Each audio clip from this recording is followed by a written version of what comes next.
شیخ عبدالقادر جیلانی، محبوب سبحانی، قندیل نورانی، شہباز لاسانی، روشن زمین شیخ ابو محمد عبدالقادر جیلانی رضی اللہ تعالیٰ عنہ۔ بہت سارے لوگ گھر میں بیٹھے بیٹھے یا دور سے سنت کے یہ خیال کرتے ہیں، یہ دیکھو نا انہیں قادر بھی کہتے ہیں، عبدالقادر بھی کہتے ہیں، انہیں غوث بھی کہتے ہیں، کہ اللہ کی صفت خاصہ ہے، اللہ تبارک و تعالیٰ معین والذکار ہے، اللہ تبارک و تعالیٰ اپنے کام میں کسی کو شریک نہیں کرتا اور نہ ہی وہ کسی کی حاضر اور حاضر مند ہے۔ اللہ تبارک و تعالیٰ کسی کے جو ہے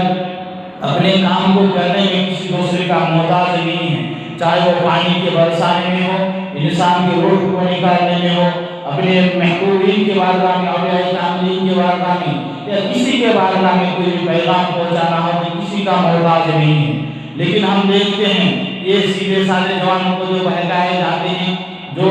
نوجوانوں کو جو بہکائے جاتے ہیں، نظراتے کو، یہ لوگ کس طرح کے قدے کو اشاعت کرتے ہیں، کس طرح سے بزرگوں کو مان کر کے اپنے آپ کو شرک و الحاد کے خاتے میں خود کو گراتے ہیں۔ یہ کہ جانے ہم شرک و الحاد اور رب کی نافرمانی کی طرف نہیں بڑھتے ہیں، بلکہ ہم سنت الہیہ کے تابع ہیں، اللہ کے نبی صلی اللہ علیہ وسلم کے فرامین اور ان کے حدیث کو ماننے والے ہیں، اور ہم اہل سنت والجماعت صحیح معنوں میں صحیح معنوں میں مسلمان اور مومن ہیں۔ ورنہ دیکھیں نا اللہ تبارک و تعالیٰ اپنے وحی کو اپنے انبیاء کے درمیان اپنے نبیوں کے پاس بھیجنے میں کسی کا محتاج نہیں ہے، لیکن ہم شروع سے دیکھتے آئے ہیں کہ جن سے حضرت جبریل امین ہم کلام ہو جائے وہ ہوتے ہیں نبی۔ حضرت جبریل امین کسی نبی کے علاوہ، کسی رسول کے علاوہ کسی سے اپنے ہم کلامی کا شرف عطا نہیں کیا ہے، اور معاملہ یہاں تک ہے کہ کسی انبیاء صالحین میں سے کسی نے بھی، نہ تو رسولان اعظم میں سے کسی نے بھی حضرت جبریل امین کی اصلی صورت کو دیکھا ہے، اور اس کو دیکھنے کی جگہ کی یہ دنیا نہیں ہے، بلکہ حضرت حضور پرنور شاہ مشہور حضور سید عالم صلی اللہ علیہ وسلم نے جب ان سے پوچھا کہ جبریل تم مجھے اپنا جو ہے شکل دکھاؤ، اپنی جو ہے اصلی حیات دکھاؤ، تو سدرۃ المنتہا میں جب جا کر کے گئے، وہاں جا کر کے دیکھے تو انہوں نے دیکھا کہ اللہ کے نبی صلی اللہ علیہ وسلم نے ملاحظہ کیا کہ ان کے پیر کو پھیلائے، یہ تو ساتواں آسمان سے اوپر سدرۃ المنتہا کے نزدیک، آپ ذرا سوچیں ایک آسمان سے دوسرے آسمان، یہاں زمین سے آسمان کی مسافت نہیں 500 سال کی مسافت، آپ پھر پہلے آسمان سے دوسرے آسمان کی مسافت اگر نہیں ہے، یہاں سے جو ڈسٹینس ہوتی ہے، جو دوری ہوتی ہے، اس کا ڈبل ہو جاتا ہے۔ ایسے ساتواں آسمان کی دوری کتنی ہو جائے گی؟ وہاں سے پھر اتنی دوری ہو جاتی ہے سدرۃ المنتہا، وہاں جو انہوں نے اپنے پیر پھیلائے تو وہ بتاتے ہیں، روایت میں آیا ہے کہ ان کے دونوں پیر زمین و آسمان کے ساتوں آسمان کو گھیر کر کے چاروں طرف مشرق سے پورب، مشرق سے لے کر کے مغرب تک پھیلا ہوا ہے، ان کی وسعت اتنی ہے۔ تو اللہ تبارک و تعالیٰ نے اپنے کلام کو پہنچانے کے لیے ڈائریکٹ نہیں پہنچایا، بلکہ اللہ تبارک و تعالیٰ نے جبریل امین کے ذریعے سے اپنے کلام کو پہنچایا۔ وہی یہ سوچ سکتا ہے کہ اللہ تبارک و تعالیٰ اپنے کلام کو پہنچانے میں قاصر ہے، اللہ تبارک و تعالیٰ اپنے کلام کو پہنچانے میں جبریل امین کے محتاج ہے؟ ہرگز نہیں، بلکہ اللہ کی سنت الہیہ ہے، اللہ اپنا کام اپنے کلام کو پہنچانے کے لیے جس کو مقرر کر دیا اسی کے ذریعے پہنچاتا ہے۔ ہم سب جانتے ہیں کہ بنی نوع انسان ہو، چرندے پرندے ہو، شجر و حجر ہو، حشرۃ الارض ہو، کائنات کے اندر جتنی ساری چیزیں ہیں، جتنے سارے روح والی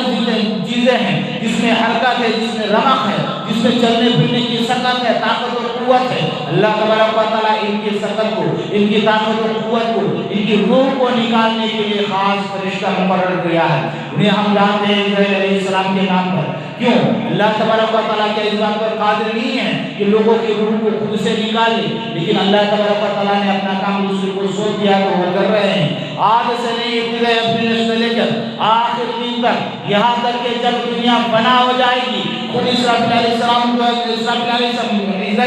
بھی فنا ہو جائیں گے، اسرافیل علیہ السلام بھی فنا ہو جائیں گے، پھر اللہ کی جب مرضی ہوگی تو اللہ تبارک و تعالیٰ حضرت اسرافیل علیہ السلام کو پیدا کریں گے، سور پیدا کریں گے، ان سے کہا جائے گا کہ آپ کو سور پھونکو، پھر لوگ جمع ہو جائیں گے، اولین و آخرین سب جمع ہو جائیں گے۔ ذرا سوچیں، یہ تمام کام اللہ تبارک و تعالیٰ خود کرنے پر قادر ہے، لیکن خود سے نہیں کرتے، اب ذرا سوچے دنیا کے اندر آتے ہیں، دنیا کے اندر ہزاروں کے تعداد میں لوگ بستے ہیں۔ اللہ تبارک و تعالیٰ قرآن میں اعلان فرماتا ہے کہ اگر اللہ چاہتا تو بڑی ہوئی انسان کی جتنی ساری نسلیں، جتنے سارے رنگ روپ کے لوگ بیٹھتے ہیں، جتنے قبائل بیٹھتے ہیں، تمام کے تمام ایک ہی مذہب کے ماننے والے ہوتے، لیکن اللہ نے ایسا نہیں چاہا۔ نہ چاہنے کی وجہ یہ ہے کہ اللہ تبارک و تعالیٰ نے اللہ تبارک و تعالیٰ قرآن مقدس میں اعلان فرماتا ہے فَأَلْهَمَهَا فُجُورَهَا وَتَقْوَاهَا، اپنے نفس انسانی کے اندر ان کی اچھائیاں ان کی برائیاں جمع کرتی ہیں۔ اب ہم دنیا میں اس کو بھیجے ہیں ایگزام کے طور پر، ہم سب جانتے ہیں ایگزام ہال میں بیٹھنے والا،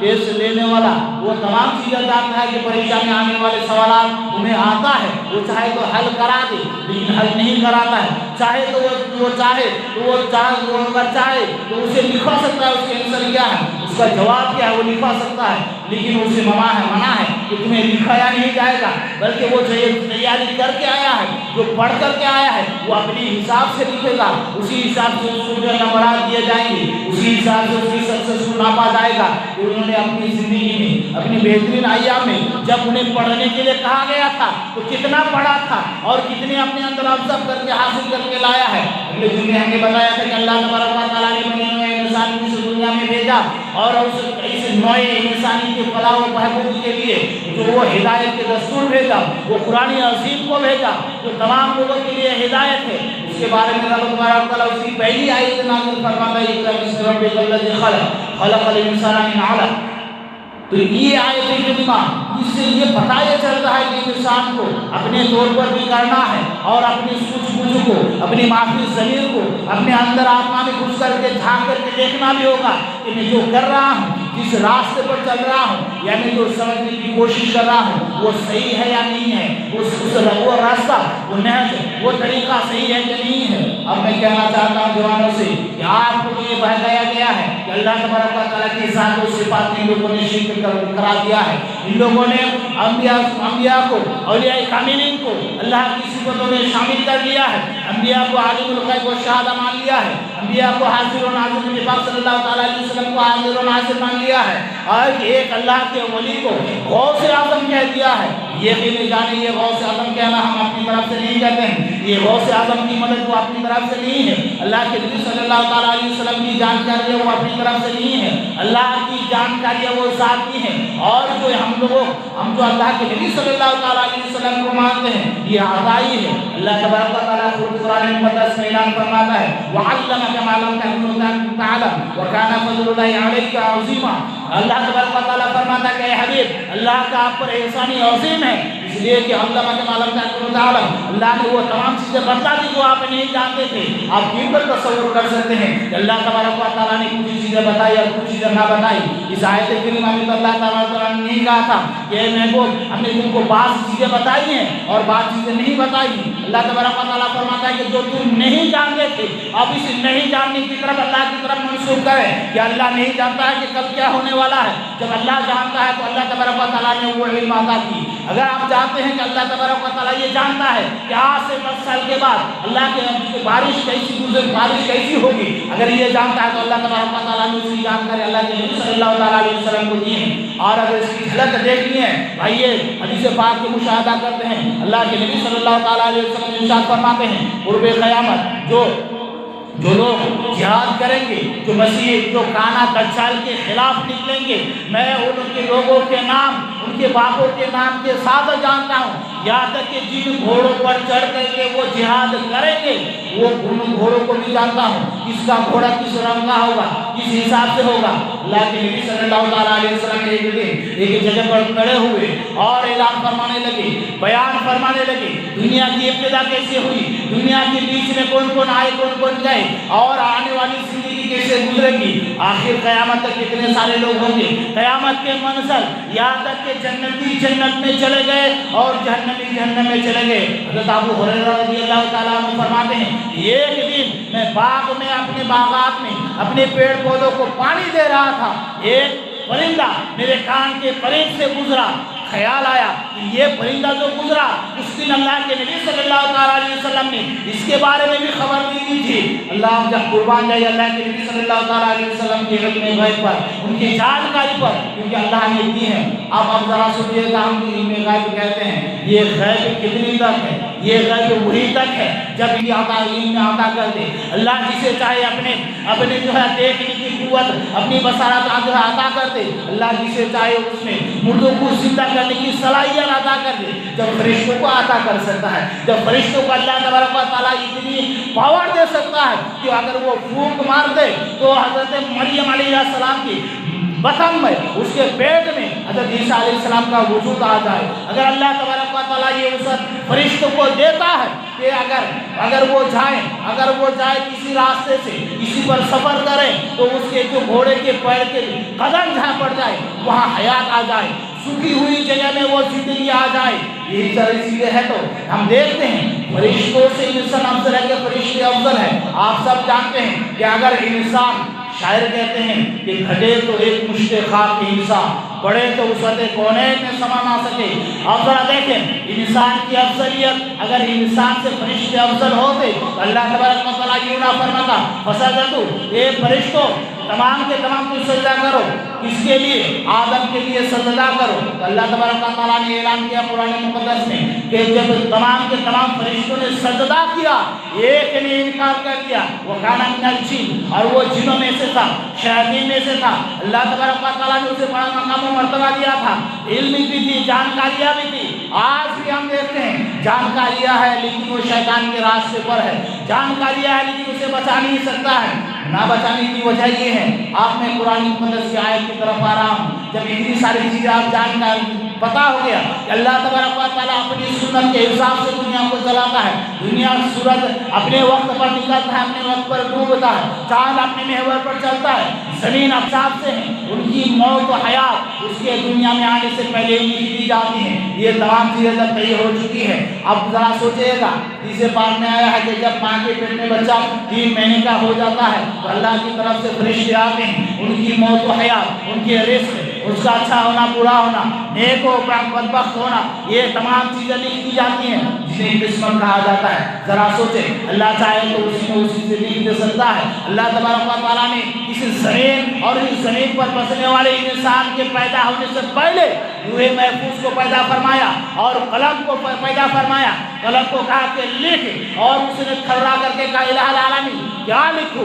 اللہ تبارک و تعالیٰ اس کو بتاتا چلا گیا، وہ لکھتا چلا گیا، ابتدائی اپنی نفس سے لے کر پہلے انسان کی پیدائش سے لے کر آخری انسان کی پیدائش تک، پہلے انسان کے جنت میں جانے سے لے کر آخری انسان کے جنت میں جانے تک، پہلے انسان کے جہنم کے وادیوں میں ڈھکلنے سے لے کر آخری انسان کے جہنم میں جانے تک، تمام لوگوں کے، تمام ہدایت پانے والے لوگوں کے، تمام گمراہ ہونے والے لوگوں کے، گمراہ گروں کے، تمام فسادیوں کے، تمام اچھائیوں کے، تمام صلح کاروں کے، تمام بدکاروں کے، تمام زانیوں کے، شرابیوں کے، تمام جو فتنہ پروازوں کے، تماموں کی چیزیں لکھ لیا۔ اب ذرا سوچیں اللہ نے تو لکھا دیا وہاں پر، چاہے تو ڈائریکٹ منتقل کر سکتا تھا لیکن نہ کیا۔ قرآن پہلے سے لوح محفوظ اور محفوظ ہے۔ اللہ نے جب چاہا اپنے حبیب کو بھیجا اور وقتاً فوقتاً فرشتوں کے ذریعے، ڈائریکٹ زنجیر کے ذریعے، آواز کے ذریعے یا پھر خود سے القاء کر کے طرح طرح سے قرآن کو نازل فرمایا۔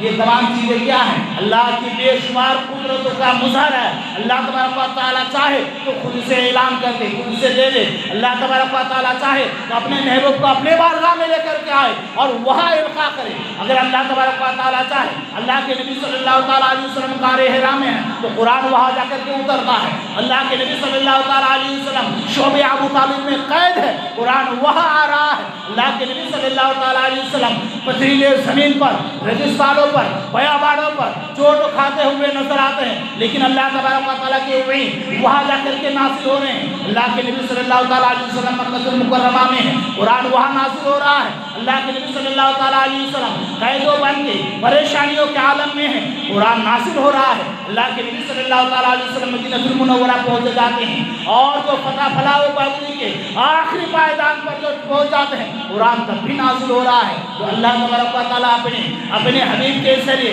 اپنے بے شمار نعمتوں کو، بے شمار مظاہر کو ظاہر کرتا ہے کہ اللہ تبارک و تعالیٰ اپنے حبیب کے ذریعے بتانا یہ چاہتا ہے انسان آپ گنہگار، آپ جو ہے پریشانی کے عالم میں گر گئے ہو، ایسے عالم میں گر گئے ہو کہ تمہارے قبیلے کے لوگ تمہیں مارنے کے لیے ننگی تلوار لے کر کے تمہارے سوئے ہوئے گھر کے چاروں طرف گھیراؤ کر کے ہو تو میں تمہارے ساتھ ہوں، میں تمہیں چھوڑتا نہیں ہوں۔ اگر تمہارا توکل، تمہارا بھروسہ میرے پر ہے تو یقین جانو یہ دنیا کے تمام لوگ ایک طرف ہو جائے، تمہارے بال بھی دیکھا نہیں کر سکتا ہے۔ اور دنیا نے دیکھا، دنیا دیکھی اللہ کے نبی صلی اللہ تعالیٰ علیہ وسلم ایسے نرگے میں ہونے کے باوجود آپ جو ہے وہاں سے نکل جاتے ہیں، اور نکلنے کے عالم کو اللہ تبارک و تعالیٰ فرماتا ہے وہ ہمارا رمائتا اس رمائتا ولیکن اللہ رما، اے محبوب آپ نے جو کنکریاں پھینکی وہ آپ نے نہ پھینکی بلکہ میں نے پھینکی۔ اب ذرا سوچے نا، اللہ تبارک و تعالیٰ تو ہاتھ سے جسمانیات سے، آکار سے، اس کی حیات قضائیہ سے، ان تمام چیزوں سے پاک و بری ہے۔ ہمارے جیسے ہاتھ نہیں ہے، اللہ تبارک و تعالیٰ ہمارے جیسے جسم نہیں رکھتے ہیں، اللہ تبارک و تعالیٰ کی کوئی آکار نہیں ہے، وہ نیراکار ہے، اس کی کوئی حیات قضائیہ نہیں ہے۔ اس کے باوجود اللہ تبارک و تعالیٰ فرماتا ہے اے محبوب آپ نے جو پھینکی نا وہ آپ نے نہ پھینکی بلکہ میں نے پھینکی۔ یعنی اللہ تبارک و تعالیٰ یہ ذہن دینا چاہتا ہے کہ انسان اگر میرا ہو جائے تو تمام چیزیں، یہ دنیا کی تمام کائنات میرے ہی حکم پر چلتا ہے، تو وہ جو میرا ہو گیا اب وہ جو کہے گا اسی کے حساب سے باتیں ہوں گی، اسی کے حساب سے چیزیں ہوں گی۔ اب آتے ہیں قرآن کی آیت کریمہ میں، اللہ تبارک و تعالیٰ سورہ نساء میں 69 نمبر آیت کریمہ میں اعلان فرماتا ہے من یطع اللہ والرسول، جو اللہ اور اس کے رسول کی اطاعت کرے، اولئک مع الذین انعم علیہم، یہ وہ لوگ ہیں۔ اب ذرا سوچئے گا، یہ بالکل کلیئر بات ہے کہ من جو ہے، جو اعتقاد کرنے والے ہیں، جو رسول کی اتباع کرنے والے ہیں، نہ تو وہ رسول ہے نہ اللہ ہے، اللہ اور رسول کے غیر ہے۔ اس لیے تو کہا جا رہا ہے کہ جو اللہ اور رسول کی اتباع کرے اولئک مع الذین انعم علیہم، یہ وہ لوگ ہیں جن پر اللہ نے انعام و اکرام کیا ہے۔ اور یہی انعام و اکرام کی بات ہم سورہ فاتحہ میں کرتے ہیں، اہدنا الصراط المستقیم، اے پروردگار اعلیٰ ہمیں سیرت مستقیم پر چلا۔ اور سیرت مستقیم کیا ہے؟ اللہ کے نبی صلی اللہ تعالیٰ علیہ وسلم کے 99 ناموں میں سے ایک نام سیرت مستقیم ہے۔ ذرا سوچے، کہنا یہ چاہتا ہوں اللہ کی بارگاہ میں ہم فریاد کرتے ہیں الہ العالمین ہمیں تیرے حبیب کے راستے پر چلا۔ اور ان راہوں کا یہ راستہ کیسا ہے؟ ہم نے کیا کہتا ہے صراط الذین انعمت علیہم، ان لوگوں کا راستہ جن پر تو نے انعام و اکرام کیا ہے۔ ساتھ ہی ساتھ ترنت ہی آیت کریمہ میں ہم دعا کرتے ہیں سورۃ الفاتحہ میں صراط الذین انعمت علیہم غیر المغضوب علیہم ولا الضالین، نہ تو ان لوگوں کا راستہ جو گمراہ ہوا، جو مضل ہوا، جو دلالت و گمراہی میں ڈوب گیا، اور نہ ہی ان لوگوں کا مغضوب ہوا جن پر اللہ کی غضب ہے۔ دو طریقے بتائے، ایک اللہ تبارک و تعالیٰ نے فرمایا کہ میرے محبوبان بارگاہ کے راستے پر چلو، جو میری طرف سے آ چکے ہیں انہی کے راستے پر چلو، انہی کے نشان قدم پر چلو۔ اور اعلیٰ حضرت فرماتے ہیں جو وہ کیا بیان کر سکے، تیری غلاموں کا نقش پا ہے راہ خدا، وہ کیا بیان کر سکے جو یہ سراغ لے کے چلے۔ یہ تو اللہ تبارک و تعالیٰ فرماتا ہے جو اللہ اور اس کے رسول کو مان لیا یہ ان لوگوں میں شامل ہو گیا، ان لوگوں میں شامل ہو گیا جن پر اللہ کا انعام ہوا ہے۔ اب ذرا سوچیں، اب یہ خیال میں آئے گا کہ اللہ کا انعام کن پر ہو گیا، کن لوگوں پر ہوا؟ اللہ تبارک و تعالیٰ خود ہی اعلان فرماتا ہے گھبراؤ نہیں، پریشان نہ ہو، کیونکہ میں چیزوں کو بیان کرنے والا ہو سکتا ہے کوئی تمہیں آ کر کے دھوکہ دے دے کہ آپ جو آئے تھے پہلے زمانے کے لوگ وہ تو اپنے اپنے کام کر کے چلے گئے، وہ تو اپنی ڈیوٹی بجا کر کے چلے گئے، آپ تمہیں اس کی بات ماننے کی ضرورت نہیں ہے، آپ صرف اللہ کی بات مانیں گے اور صرف اللہ کی بات مانیں گے، اللہ کی وحدانیت کا اقرار کریں گے۔ اللہ فرماتا ہے کہ نہ ایسی بات نہ چلے گی۔ اللہ تبارک و تعالیٰ فرماتا ہے اولئک من النبیین والصدیقین والشہداء والصالحین، 4 جماعتیں بیان کر دی، انفرادی طور پر نہیں بلکہ جماعت کے سموہ کے حساب سے بیان فرما دیا۔ آپ ذرا سوچیں، یہ نبیوں کی جماعت ہے، کون لوگ ہیں؟ یہ وہ نبی ہیں جو آئے اللہ تبارک و تعالیٰ کے حکم پر اور اپنے ماننے والوں پر